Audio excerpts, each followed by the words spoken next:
if you're trying to love a man who's hot 1 minute and cold the next, emotionally unavailable, inconsistent and confusing, and your whole body feels like it's on edge around him, this video is for you.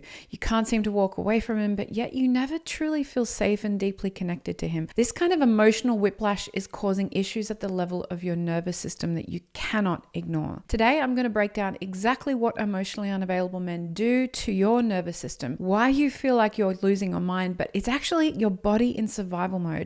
You can't bond healthily with someone who's inconsistent like this. And if you're trying to, you likely grew up with emotionally unavailable parents, which meant that your nervous system adapted to this exact pattern, making chaotic, inconsistent love feel familiar and even addictive. But the good news is that this is a pattern that you can break. It's what I help women do every day, just like my client Margaret, who fell hard for a man who she felt was the one until he suddenly started to shut down and started pulling away, and the emotional pain was overwhelming for her body. It triggered every childhood wound she thought she'd already healed. Her mind was spinning, her body was on edge, she couldn't stop obsessing, and nothing could calm her panic.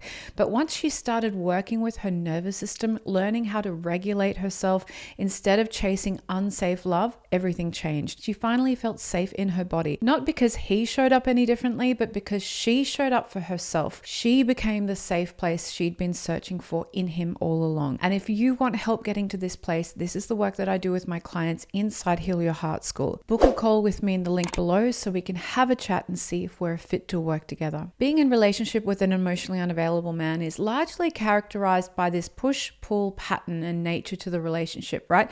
You'll be drawn in by him, he'll be available, loving, kind, charming, and he might seem like the absolute perfect partner, but then he will withdraw. Perhaps he doesn't follow through with something that he said he'd do, or he just starts to act distant, or he doesn't reply to your texts. Maybe he ghosts you for a period of time and he just seems to pull into a shell or even act like a completely different person. The push-pull nature of bonding in this way is devastating to your nervous system because when you attach to a partner, a whole series of natural processes of bonding are happening in you, and him pulling away triggers a micro abandonment in your body. You go into a sympathetic or fight-flight state. You have heightened alertness, racing thoughts, obsession, you're scanning for clues, you're over-analyzing his texts and behavior, all because of an increased cortisol and adrenaline response in your body. And if you've got any anxious attachment or any kind of abandonment trauma, this withdrawal from him can actually feel devastating to the extent that you think you might die. Even though consciously you know you're going to be okay, your body feels differently because it triggers these core wounds that remember abandonment from a very young age. And when you're a child and you're not getting your connection needs met and not having an adult around you to help process scary emotions around abandonment, those emotions are such a threat to you and your body and your nervous system that you feel like you might not survive, hence feeling like you might die. So this push-pull and back and forth energy and dynamic in this kind of relationship feels like a kind of emotional whiplash, right? He's loving and available in 1 minute and then he's distant and he's cold or he's simply not there. The truth is that there is a level of titration happening in relationships like this. Titration meaning that he is shifting between a safe state, which is his withdrawal state, where his emotionally unavailable nervous system can kind of tolerate being in his body, and an open state where he's making a significant effort to connect with you. He appears available and loving and safe to you. And he might be these things sometimes, but the truth is that he's pulling away because that withdrawal is safety for him. He might have needed to do that as a child in an unsafe environment, and he just doesn't know how to naturally be open and loving and connected with others in a safe way for him. And so the loving side of him is actually him masking. He's putting it on, which is why it never truly lasts. And you can feel completely blindsided with a person like this when their personality seems to change completely after a few months, right? Now, this is the interesting point. Some healthy relationships actually start this way, titrating between being apart and being together. This is a very natural process. Individuals titrating between being alone, where they've been single and safe, and out and connected with someone who they don't know. And then over time, both of your nervous systems slowly get accustomed to being together. Things feel safer. You can open up more. There's more trust. trust. But if the trend in your relationship is that over time, as you open up and try and connect more and he shuts down more and withdraws more, this is not a healthy path. This is not healthy bonding. And it's a sign that he's emotionally unavailable. If you're trying to figure out whether to leave someone who's emotionally unavailable and you need to know the exact strategy to figure this out, I want you to watch this video here next. Now, if you've got a history of abandonment or attachment trauma, you'll have a very low tolerance for this push-pull titration, right? Because his withdrawal triggers a pursuit of connection in you that puts you in survival mode, and everything else important in your life falls away, and your life becomes about getting more connection with this person. Your nervous system cycles between being anxiously in pursuit, this hyper state of arousal when he pulls away, which leads you eventually into collapse or shutdown or dissociative fantasy state when your anxious heightened state feels too much. You might just even default into dissociation or fantasy where you remember all the good memories between you, or you know how he is actually loving sometimes, and you kind of expand that into a full-blown fantasy of what life could be like for you when he's like that as a default. But when you're doing this, you're rarely in a relaxed, open, or connected state. And this is reflected in other areas of your life, right? Your friendships probably fall away a bit, your work and career might suffer, and you stop maybe looking after yourself. This is simply because all of your biological processes in the body are being used for survival, which when you're trying to attach to an emotionally unavailable man means doing everything you can to get some kind of connection, because secure connection is impossible. And you're regulating yourself as best you can to deal with this roller coaster that entails. Now, the degree to which you pursue someone who is inconsistent, unreliable, and seems to have a Jekyll and Hyde personality, despite how loving and safe and available they seem some of the time, the degree of that is the degree to which you yourself have some kind of abandonment or attachment trauma existing in your body from childhood, making you just as emotionally unavailable in this equation as him, because someone with a secure attachment would be turned off by inconsistency like this. It is safe for you to pursue someone who won't ever need you to show up with emotional honesty, vulnerability, and presence. All skills that you just simply haven't learned yet because of the abandonment or attachment trauma you have from being raised by emotionally unavailable parents. And this just wasn't modeled to you. So safe to say that if you keep trying to have relationships with emotionally unavailable men, you were likely raised by emotionally unavailable caregivers, and you were likely emotionally unavailable as well. So let's unpack that further. If you grew up with only inconsistent love and connection in childhood, perhaps you did experience actual abandonment, or it might have been perceived abandonment in the form of subtle, ongoing emotional neglect that created this perception in you that you're alone and that you're rejected as a child. Your nervous system has learnt that love and connection is scarce and you need to work hard to get it. This will drive you to pursue a connection with the same qualities that bring out the same feelings in you. A man that will always abandon you on some level, either physically or emotionally, which means that this push-pull state of survival your body gets into from pursuing a relationship with an emotionally unavailable man is actually a familiar state that on a deep level you interpret as love, because that's what you learned love to be when you were a child. You had to chase love to get it. You had to ignore your needs, and you never learnt what your needs were because you were in survival and you were prioritizing connection from a highly unreliable source, your emotionally unavailable parents. So your nervous system adapted to regulate itself in an unreliable environment by learning to either go into this kind of anxious, hyper-aroused state where you're pursuing connection, or go down into shutdown, dissociation, and fantasy quickly, because the emotions produced by that abandonment you're experiencing were too great, and instead connection came in the form of intermittent reinforcement. Now, this is where the smallest amount of attention or perceived love would bring a flood of dopamine into your system and just feel so good. It would keep you hooked, which is now why, as an adult, you accept breadcrumbs. That breadcrumb feels like a whole cake. But to a child who always had access to cake consistently, a consistent, reliable connection, and now has secure attachment, breadcrumbs just are not enough. So there's a significant emotional maturity aspect to this as well. It's like there's a big part of you who is still a child. You're frozen frozen developmentally because you never got the chance to grow up, because you were stuck in survival, fighting for connection on so many levels, and you missed out on feeling safe in connection to your parents, which would have given you the confidence to have the life experiences that help you to mature and grow. So this is key to healing: safety. Even though you didn't get the emotional safety and nervous system regulation you needed as a child, you can now give that to yourself. So as a child, you needed this consistent, attuned relationship to yourself and to others to learn in your body that intimacy and vulnerability are safe, rather than the current connection you've got where there's constant rupture and no repair. It's like a muscle that you've pulled in the body in the gym.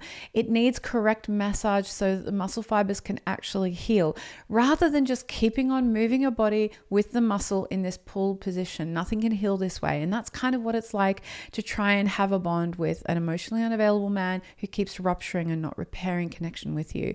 Now, it's really important to know that you cannot get safety from someone who is emotionally unavailable. You can try, but you'll get that same rupture again and again, and you'll stay stuck in that loop. There are 3 aspects that you need to learn in order to establish safety in your body so that you can start to rewire your body and heal the trauma that's keeping you stuck in your patterns. And those 3 aspects are self-safety, co-safety, and life safety. Now, if we were to kind of look at these in terms of a phrase, self-safety is where you can regulate and soothe yourself. Co-safety is where you can stay open and regulated with others, with safe others. This is where discernment and trust needs to be built in between you and others. And life safety, this is where you feel you can move through the wider world, feeling steady and secure in your body. Now, the first aspect of self-safety is learning how to self-soothe your body. This is something I talk about a lot on this channel because it is so important, and it's a skill that you can immediately begin to learn today. So self-safety and co-soothing is where you know how to calm your body down. You know that the body responds well to those particular tools, and this is all allowing you to feel safe in your body. Now, to help you get started, here is a massive list of a whole lot of self-soothing activities and tools that you can begin to start to practice today. If you're unsure of what anything is, simply just Google it or YouTube it. But these ones will allow you to connect with your body and really allow you to feel a sense of safety and connection inside of yourself. So be sure to screenshot this now and maybe just pick out 1 or 2 to practice over the next couple of days and just notice, does your body respond? Does your nervous system respond? Some of these you just won't respond well at all. Some of them might be a little bit triggering for you. So please pay attention to that and just focus on the ones that you know really work for you. And you might already have some of these practices in your daily life. So lean into them more, put them more into your daily life and really kind of magnify that. Now, the second aspect of self-safety is also understanding the role of dopamine and how dopamine has affected you in the way you try and connect with an emotionally unavailable person who's giving you intermittent connection, which is intermittent reinforcement. Because dopamine is a really big aspect of the reward system, right? So when you've been getting this intermittent connection, the connection that you do get, those breadcrumbs, is actually heightened and gives you more dopamine in your body than what a connection like that would give a person who isn't kind of hooked on dopamine in this way. So this becomes wired into your body. And this isn't just from your current relationship. This happens from an early age. And I know there's studies and there's chatter about how ADHD might be caused by trauma. I don't want to comment on that now, but I can see when I study the effects of dopamine in the body, how people might come to that conclusion. So when you become dopamine heightened or dopamine reliant in your body, this is where you're feeding the craving for emotional breadcrumbs, right? You're checking your social media, your texts together. You're just kind of keeping the connection alive in you. You're actually producing dopamine on demand in your body by doing those things. And you might not even need connection from him. You're able to just look at a photo or just a text or just think of a memory. So we're actually trying to now replace the thrill of maybe he'll respond or that connection that you've got alive in your body with steady dopamine sources that are produced by actions that you do. So they're not externally reliant on him or other people. So any kind of movement or learning or creativity, this is going to allow you to start to replace where you're getting your dopamine from and detox from this heavily embedded reward system that's in your body right now, right? When you start to do this, you're going to notice the roller coaster starts to lessen. You notice that you feel a lot more confident and self-trusting in your body because you know that doing an activity is going to produce the connection, the dopamine, the happy feeling in your body that you need. And this also contributes to a feeling of safety. So I want you to go ahead and screenshot this list and start to incorporate these healthier ways of getting dopamine in your body. So a great thing to do here is to actually track your activities and your mood so you can see the craving fade as your reward system resets. So for example, you might notice and track that 5 or 10 times a day you think back to him, or you think of your connection, or you check his social media, and just allow yourself to do that with as little shame as possible. But when you notice you do that, just track that and try and replace that with something from here. You know, a lot of these are similar to the self-soothing practices, but they're actually giving you like a sense of achievement and reward, like a crossword or Sudoku, or even just having rituals. Rituals can give you a reliable sense of dopamine in the body, right? Allowing yourself to really get into this and notice then, even though the dopamine you're getting from this is not nearly as interesting and exciting as the connection from him, slowly over time by practicing this and tracking this is going to allow you to be able to control the dopamine reward system in your body rather than it be so heavily reliant on connection with him. Now, the second aspect of safety is co-safety, and this is consistent connection with safe people. The emphasis here really is on safe people, and discernment is key. You know who's safe and who isn't, and you might be in a position where you don't have any safe people in your life. And I really understand that. I've had times in my life where I've realized that when I've done a lot of shifting and changing and improving, and I've realized that the people around me that I'm spending time with aren't actually safe people to connect with. They're not emotionally attuned to me. They're not providing the space for me to be myself, and they're not asking me questions about myself. If this is you, a great place to start is actually just with a paid therapist or coach, right? That is going to be an attuned place. That is going to be, if it's the right person, and please do your discernment there as well, that's going to be a space that you can really show up and be yourself and start speaking and feeling into safe co-regulation with another person. And as over time doing that, really honor your senses around that. So spend time with people and friends that just love you for who you are, that give you space. Mentors, find them, or community members who are just emotionally consistent and non-judgmental and provide space for you. Notice how you feel in your body with these people. Like, our body's giving us these signals, even though we have this trauma in our body, we can start to listen to already. You'll feel warmer and calmer, and your breathing will just be easier. Think back on in your life where you felt that way with another person, and they are signals of safety in your body. Your body is giving you that the person you're with is safe. And register that this is what safety actually feels like. So if you can, schedule interactions in this way regularly so that your nervous system learns to expect steadiness in that kind of secure attachment, not the chaos of trying to get that connection from someone who's emotionally unavailable. This is also going to allow you to practice gradual vulnerability in a safe place. Vulnerability is a really big thing, because when we have an abandonment wound or attachment wound, often we have this feeling that we're not good enough, or we need to deal with things alone. Maybe we're hyper independent. We're not good with vulnerability with other people.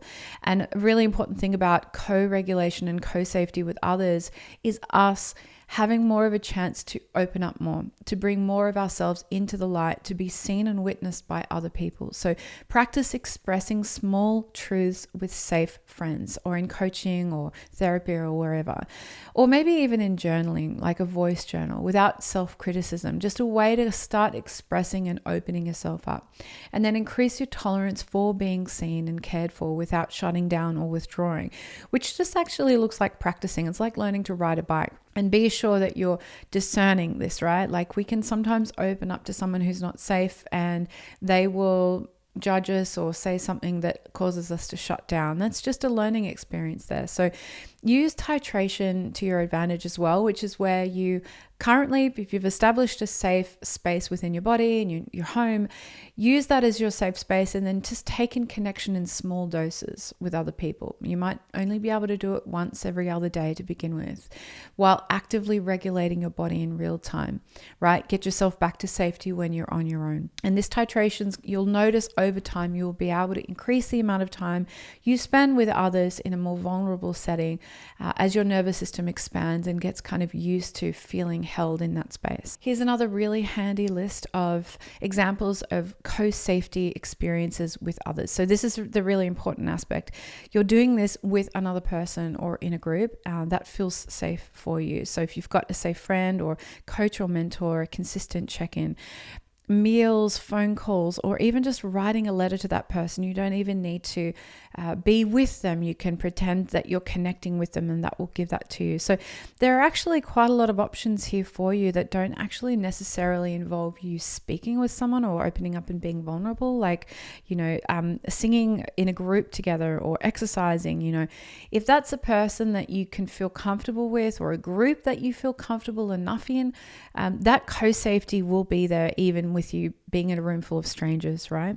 So this is a really handy list. Please screenshot this and start leaning into some of these practices. Now, the third aspect of safety is life safety. And this is really about you feeling safe existing in the bigger world outside of relationships, where your nervous system is steady no matter who's around, right? So it's different from self-safety, which is the safety you have within yourself, and co-safety, which is the safety with another person.